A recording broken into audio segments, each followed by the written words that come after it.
ஆட்டுக்கால் பாயா செய்வட்டுக்கால் வந்து இது இளம் ஆட்டுக்கால் வந்து சொன்னாங்க. நான் வந்து பார்த்தீங்கன்னா 4 கால் தான் சேர்த்து வாங்கினேன். ஸோ கட் பண்ணி கொடுத்துட்டாங்க. இப்போ நம்ம வந்து பார்த்தீங்கன்னா மசாலா ஆட் பண்ணிக்கலாம். ஆட்டுக்கால் பாயா மசாலா ஒரு 1.5 ஸ்பூன். அதுக்கப்புறம் நம்ம வந்து மசாலா ஆட் பண்ண போகிறதில்ல. ஸோ அதனால தான் வந்து பார்த்தீங்கன்னா அப்புறம் இஞ்சி பூண்டு பேஸ்ட் வந்து பார்த்தீங்கன்னா நம்ம வந்து கொயாப் செய்வாங்க. இது வந்து கொயாப் கொல்றது சொல்லுவாங்கல்ல, அந்த மாதிரி தான் வந்து செய்ய போகிறோம். ஒரு ஸ்பூனுக்கு வந்து இஞ்சி பூண்டு பேஸ்ட்டு. ஸோ அதுக்கப்புறம் காஷ்மீரி மிளகாய் பவுடர் வந்து பார்த்தீங்கன்னா ஒரு டீஸ்பூன் எடுத்திருக்கேன், 1 ஸ்பூன் எடுத்திருக்கேன். ஸோ அதுக்கப்புறம் வந்து பார்த்தீங்கன்னா கல் உப்பு தேவையான அளவுக்கு கொஞ்சம் சேர்த்துக்கலாம். கொஞ்சம் கம்மியாக கூட சேர்த்துக்கலாம். ஏன்னா நம்ம பாயாக்கு வந்து பார்த்தீங்கன்னா இப்போ வந்து பார்த்துக்கலாம், உப்பு சேர்க்க வேண்டியது இருந்தால் கம்மியாக இருந்தால் அப்போ சேர்த்துக்கலாம். இப்போ இந்த ஆட்டுக்கால் வந்து அந்த உப்பு வந்து அப்சர்வ் பண்ணணும். ஸோ இது வந்து பார்த்தீங்கன்னா நல்லா வந்து ஒரு 1/2 hour வந்து பார்த்தீங்கன்னா நம்ம சேர்த்துக்கு லேட் ஆகும். அப்படியே வச்சுட்டோம்னா அந்த ஸ்மெல்லு வந்துடும். ஆட்டுக்காலில் வந்து பார்த்தீங்கன்னா இது வந்து ஹீட் பண்ணதுனால இதுலேருந்து வந்து பார்த்தீங்கன்னா ஒரு ஜெல் மாதிரி ஃபார்ம் ஆகும். ஸோ அதுக்காக தான். இது எதுக்காகனா கால் வலிலாம் இருக்குது இல்லையா, பேக் ஃபைன்லாம் இருக்குது இல்லையா, ஸோ ஜாயின்ட் ஃபைனுக்குலாம் வந்து பார்த்தீங்கன்னா ஃபெயின் வராது. இது வந்து அந்த ஜல்ன்றது வந்து பார்த்தீங்கன்னா நம்மளுக்கு வந்து போன்ஸ்க்கு நல்லது. ஸோ அதனால தான் வந்து பார்த்தீங்கன்னா ஆட்டுக்கால் பாயா. ஸோ வந்து இது வந்து மசாலா போட்டாச்சு. இது அப்படியே ஒரு 1/2 hour ஊறட்டும், பார்த்துக்கலாம்.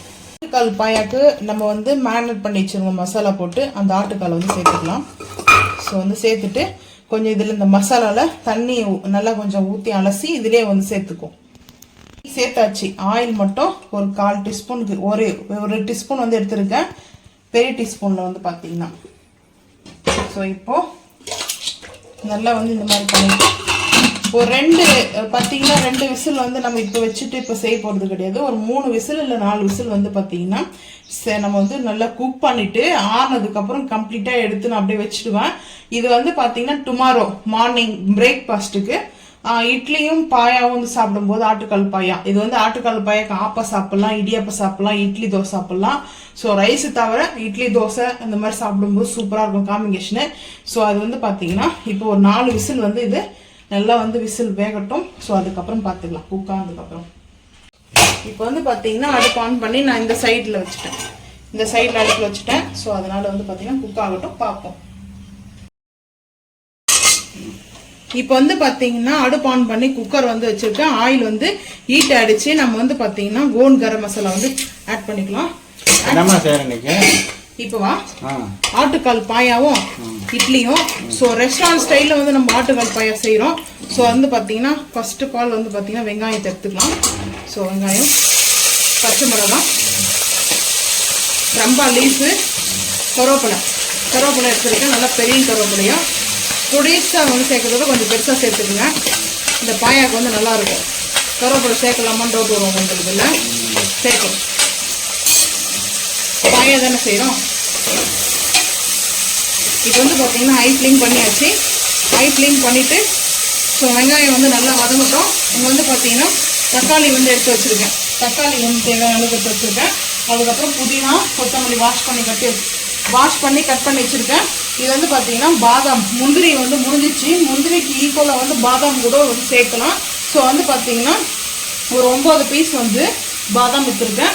தேங்காய் வந்து பார்த்தீங்கன்னா ஒரு முடி தேங்காய் வந்து இது துருக போகிறேன். இப்போ வந்து பார்த்தீங்கன்னா இது வதங்கினதுக்கப்புறம் நம்ம ஒவ்வொன்றா செஞ்சுட்டு பார்த்துக்கலாம். ஸோ இதில் வந்து பார்த்தீங்கன்னா சோம்பு சேர்க்கணும். சோம்பு வந்து பார்த்தீங்கன்னா ரோஸ்டர் சோம்புனால நான் வந்து இப்போ வந்து சேர்த்துக்கிறேன்.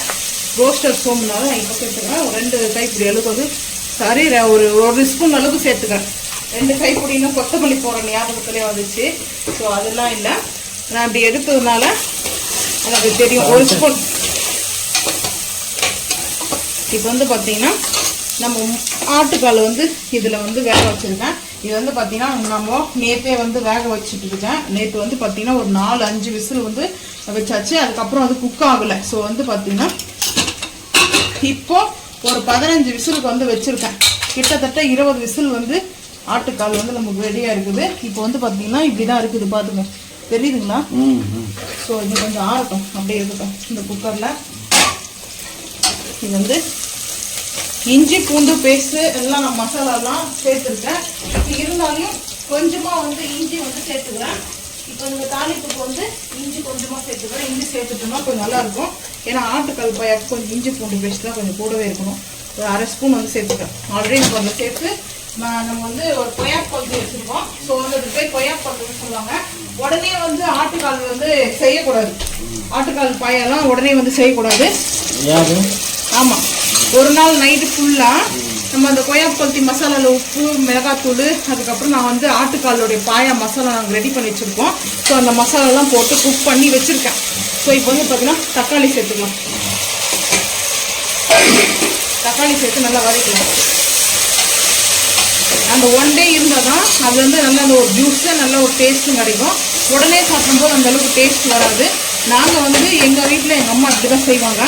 ஒரு நாள் நைட்டு ஃபுல்லாக குடல் குழம்பே வந்து பார்த்திங்கன்னா உடனே சாப்பிட மாட்டோம். நாங்கள் சண்டே வந்து கொய்யா பழுத்து வச்சுருவாங்க. மண்டே தான். ஸோ வந்து பார்த்திங்கன்னா இன்றைக்கி நான் மண்டே தான். ஸோ அதுக்கப்புறம் வந்து பார்த்திங்கன்னா சண்டே வந்து பிரியாணி சாப்பிட்டோன்னு சொல்லிட்டு ஈவினிங் பிரியாணி செஞ்சோன்னு சொல்லிட்டு வீடியோ போட்டிருந்தேன் ஷார்ட்ஸில். ஸோ அது வந்து பார்த்தீங்கன்னா ஒருத்தர் வந்து கேட்டிருக்காங்க, வாட்ஸ்அப்பில் கமெண்ட் பண்ணியிருக்காங்க, பிரதோஷமாச்சு நீங்கள் எப்படி சாப்பிட்டீங்கன்னு. நாங்கள் தான் பிரதோஷமே கும்புறது இல்லையே. ஸோ வந்து பார்த்தீங்கன்னா 4 மந்த் ஆச்சு. இன்னும் ரீசனும் நான் உங்களுக்கு வந்து வீடியோவாக போஸ்ட் பண்ணிக்கிறேன். ஸோ வந்து நீங்கள் வந்து பாருங்கள், அந்த வீடியோவில் போய்ட்டு நான் இந்த வீடியோ கீழே வந்து லிங்க் கொடுக்குறேன், போய் பார்த்துக்குங்க. ஸோ அதனால் வந்து பார்த்தீங்கன்னா சாமி கும்பிடாதனால தான் நான் வந்து நான்வெஜ் செஞ்சேன். நான்வெஜ் செய்யாமல் தான் இருப்பேன். சாமி கும்பிடல, சரி பரவாயில்ல அப்படின்னு நான்வெஜ் செய்ய மாட்டேன். அப்போ சாமியே கும்பிடல, அதுக்காக நான்வெஜ் வர செய்யல, அதை கூட ஒரு கேள்வியாக வந்து சொல்கிறாங்க. ஸோ அது எதுக்காக நம்ம செஞ்சு சாப்பிடுவோம் அப்படின்ட்டு தான் நான் வந்து செஞ்சு சாப்பிட்டேன். ஸோ அதுதான் ஃபஸ்ட் டைம் நான் வந்து பிரதோஷத்தில் அன்றைக்கி நான்வெஜ் செஞ்சு சாப்பிட்டது. ஸோ இப்போ வந்து பார்த்திங்கன்னா தேங்காய் துருவிக்கணும். இதை வச்சுட்டு இது வந்து பார்த்திங்கன்னா நம்ம டைட் பண்ணிக்கலாம். டைட் பண்ணிட்டோம்னா இது அசையாது. பாருங்கள், அசையலை. நான் வந்து எவ்வளோ போஸ்ட் பண்ணுறேன், அசையலை. ஸோ இப்போ வந்து பார்த்தீங்கன்னா நான் இங்கே வந்து வாஷ் பண்ணி தொடச்சிட்ருக்கேன். ஸோ அதனால் வந்து அப்படியே துருவிட்டு திரும்ப நம்ம எடுத்து அதை வாஷ் பண்ணிடுவோம். இங்கே வந்து பார்த்தீங்கன்னா இது எடுத்துகிட்டு இருக்கப்பறம் வாஷ் பண்ணிட்டு தான். ஸோ இப்போ தேங்காய் வந்து பார்த்தீங்கன்னா எடுத்துருக்கேன், இப்போ துருவிக்கிறேன்.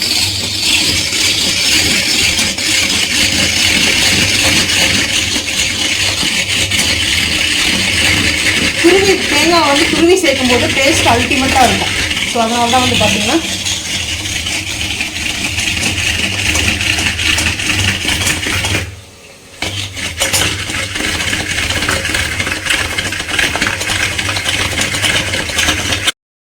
தேங்காய் துருவி ஆச்சு. இங்கே வந்து பார்த்தீங்கன்னா இந்த மாதிரி ப்ரௌன்லாம் வந்து வராது. ஸோ அதனால தான் துருவி எடுத்தாச்சு. இப்போ நம்ம வந்து பார்த்தீங்கன்னா இங்கேருந்து எடுத்துகிட்டு நம்ம அதுக்கப்புறம் வாஷ் பண்ணிவிட்டு பார்க்கலாமா. துருவம் வந்து பார்த்தீங்கன்னா இங்கே பாருங்கள், க்ளீனாக வந்து க்ளீன் பண்ணியாச்சு. நல்லா வந்து ஒரு கிளாத் வச்சு தொடச்சாச்சு. இப்போ வந்து பார்த்தீங்கன்னா தேங்காய் பூ சொல்லுவாங்க இந்த மாதிரி துருவுனா. அதுக்கப்புறம் பாதாம் வந்து சேர்த்துட்டேன். அதுக்கப்புறம் சோம்பு பார்த்தீங்கன்னா கொஞ்சமாக ஒரு பிஞ்சு சோம்பு, சீரகம், ஸோ மிளகு எல்லாமே கொஞ்சம் ஒவ்வொரு பிஞ்சாக வந்து சேர்த்துருக்கேன். 2 சின்னமன் குட்டி. அதுக்கப்புறம் லவங்கம் வந்து வச்சுருக்கேன். 3 ஏலக்காய் வச்சுருக்கேன். இப்போ வந்து பார்த்தீங்கன்னா இதில் வந்து கசகசா மெயினே வந்து பார்த்தீங்கன்னா கசகசா தான். கசகசா வந்து நம்ம சேர்த்து அரைச்சிட்டோம்னா இந்த டேஸ்ட் வந்து பார்த்தீங்கன்னா வேறு லெவலில் இருக்கும். நான் வந்து 1 ஸ்பூன் வந்து சேர்த்துக்கிறேன். 1.25 ஸ்பூன். சின்ன ஸ்பூனால் 1.25 ஸ்பூன், பெரிய ஸ்பூன் தான் ஒரே 1 ஸ்பூன் வந்து சேர்த்து அரைச்சிக்கலாம். ஸோ இப்போ ஃபைன் பேஸ்ட்டாக அரைச்சிட்டு வந்துடலாம், வாங்க பார்ப்போம். தக்காளி, வெங்காயம் நல்லா அந்த இஞ்சி பூண்டு பேஸ்ட்லாம் நல்லா வதங்கிடுச்சு. இப்போ வந்து பார்த்தீங்கன்னா நம்ம ஆட்டுக்கால் வேக வச்சதை வந்து சேர்த்துக்கலாம். ஸோ வந்து சேர்த்துட்டு பார்ப்போம். அதுக்கப்புறம் வந்து பார்த்தீங்கன்னா நம்ம வந்து இது மிளகாய்த்தூளும் ஸோ நம்ம வந்து மசாலா வந்து சேர்த்துட்டோம். ஆட்டுக்கால் பாயா மசாலா வந்து சேர்த்துட்டோம். இங்கே பாருங்கள், நல்லா அந்த அந்த மேலே இருக்கிற நம்மளுக்கு வந்து பார்த்தீங்கன்னா இந்த பீசஸ்லாம் நல்லா குக் ஆகிருக்குது வந்து பார்த்தீங்கன்னா. ஸோ இந்த மாதிரி வந்து ரெடி ஆகிடுச்சு. இப்போ நம்ம வந்து பார்த்தீங்கன்னா புதினாவும் கொத்தமல்லி சேர்த்துக்கலாம். புதினா, கொத்தமல்லி, கருவேப்பிலெல்லாம் மெயினாக வந்து சேர்க்கணும். ஆட்டுக்கால் பாயாவுக்கு வந்து அது நல்லாயிருக்கும், டேஸ்ட்டும் நல்லாயிருக்கும். ஸோ அதுக்கப்புறம் நம்ம அரைச்சி வச்சுருக்கிற அந்த பேஸ்ட்டை வந்து ஆட் பண்ணிக்கலாம். நீங்கள் வந்து அப்படி பாதாம்லாம் வந்து அரைக்க முந்திரி பாதாம்லாம் இல்லைன்னா பொட்டுக்கடலை வச்சு அரைச்சிக்கலாம். ஸோ இப்போ கொஞ்சம் தண்ணி சேர்த்துட்டு பார்க்கலாம். இப்போ வந்து பார்த்தீங்கன்னா எந்த அளவுக்கு வந்து கிரேவி வேணுமோ அந்த அளவுக்கு வந்து தண்ணி சேர்த்துக்குங்க. நான் வந்து அப்படி தான் ஆட் பண்ணிக்கிட்டேன். ஸோ வந்து இப்போது நல்லா வந்து இந்த மாதிரி தண்ணி சேர்த்துட்டு கரெக்டாக நான் வந்து உங்களுக்கு வந்து ஆட்டுக்கால் எந்த அளவுக்கு வேக வைக்கணுமோ அந்த அளவுக்கு வந்து விசில் வச்சு வேக வச்சு எடுத்துக்குங்க. இப்போ நான் வந்து ஒரு 2 விசில் வந்து வைக்க போகிறேன். ஏன்னா 2 விசிலில் நம்மளுக்கு கரெக்டாக இருக்கும். ஆல்ரெடி நல்லா நம்மளுக்கு வந்து குக் ஆகிடுச்சு. இப்போ வந்து பார்த்தீங்கன்னா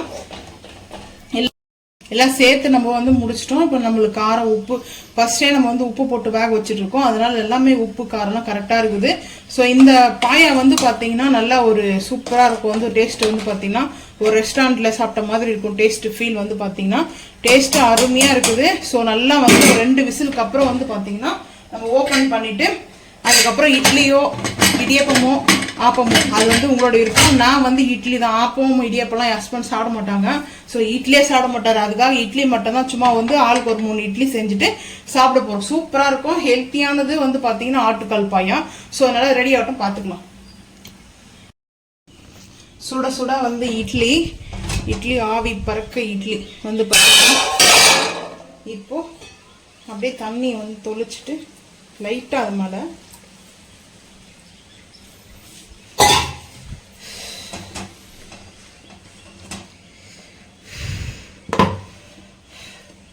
இது மேலே தண்ணி தெளிச்சிடலாம்.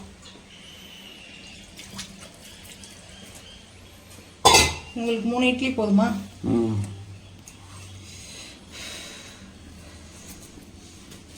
அதுதான் இட்லி. இந்த மாதிரி வரதா சூப்பரா இருக்கும்.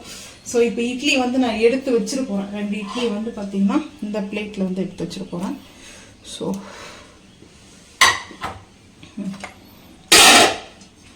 வந்து பார்த்தீங்கன்னா நல்லா சாஃப்டாக இருக்குது. இட்லி சூடாக இருக்குது. அதுதான் ஒன்று வந்து பார்த்தீங்கன்னா. ஸோ இப்போ வந்து பார்த்தீங்கன்னா ஆட்டுக்கால் பாயா ரெடி. ஸோ வந்து பார்த்தீங்கன்னா பாயா வந்து ரொம்ப தண்ணியாகவும் இருக்கக்கூடாது, ரொம்ப திக்காகவும் இருக்கக்கூடாது. ஒரு மீடியமான வந்து இந்த மாதிரி கிரேவி இதில் இருந்துச்சுன்னா சூப்பராக இருக்கும். பாருங்க, வாவ். நானும் அதான் சொல்கிறேன், நீங்களும் அதான் சொல்கிறீங்க. இங்கே பாருங்க அப்படியே நல்லா அந்த ஆயில் எல்லாம் மிதக்க செம்மையாக இருக்கு. செம்மையாக இருக்கா? இப்போ அப்படியே வந்து பிளேட்டிங்கில் வச்சு, ஸோ இங்கே வந்து ஃபேஸ் கம்மி. ஸோ அதனால நான் இப்படி வந்து பார்த்தீங்கன்னா ஒரு ஹேண்டலில் வந்து குக்கர் வந்து எடுத்து வச்சுருக்கேன். ஸோ ஆட்டுக்கால் பாயாவோட இட்லியை ஃபினிஷ் பண்ணுமா? ஸோ வந்து சூப்பராக இருக்குது. யாரெல்லாம் சுட சுட ஆட்டுக்கால் பாயா வச்சு இந்த மாதிரி சாப்பிட்றாங்க. இப்போ வந்து பார்த்தீங்கன்னா நல்லா வந்து குழம்பு வந்து சேர்த்தாச்சு. ஸோ சூப்பராக வந்து பார்த்தீங்கன்னா கிரேவி தான் ஆட்டுக்கால் பாயா. ஸோ இந்த ஸ்டைலில் வந்து செஞ்சு பாருங்க. முந்திரி பருப்பும் வச்சு செய்யலாம். இது வேர்க்கடலை இல்லை, வேர்க்கடலை செஞ்சு அது ஆந்திரா ஸ்டைலில் போகும். ஸோ வந்து பார்த்தீங்கன்னா சூப்பராக டேஸ்ட்டாக நல்லா வந்து சாஃப்டான வந்து இட்லியோட பாருங்க சாஃப்டாக இருக்குது. இட்லி எவ்வளோ சாஃப்டாக இருக்குது. ஸோ இப்படி டிஃப் பண்ணி சாப்பிடும்போது சூப்பராக இருக்கும். டேஸ்ட் எப்படி சொல்லுங்க.